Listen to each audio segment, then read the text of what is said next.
আমার মেয়ের মাথা ফাটি কিছু না, আসমকা খাই এসে মেরেছে। নুর আলম খান চৌধুরী থেকে নিজে প্রেজেন্ট থেকে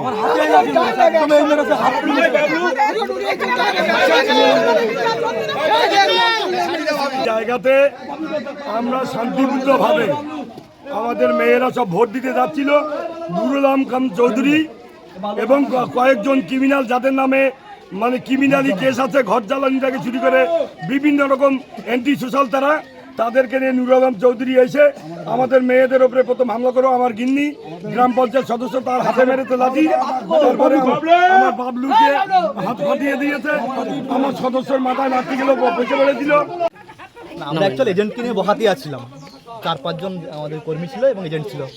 ওই যাচ্ছিলাম, হঠাৎ টিএমসির ওখানে স্লোগান চলছে এবং পুরো এত বড় বড় বাঁশের বাড়ি এবং সেই পিস্তল টাইপের বের করেছে, মাথায় পুরো আঘাত করলো। জাস্ট মাথাটা হাত থেকে নিয়েছিলাম বলে বেঁচে গেছি, নাহলে আমার হয়তো মাথাটা ফেটে যেত। আপনাদের বহু মহিলা এজেন্ট ছিল, ওদের মাথাটা ফেটে গেছে। বয়স্ক মানুষের এজেন্ট ছিল, ওদেরও মাথা ফেটেছে।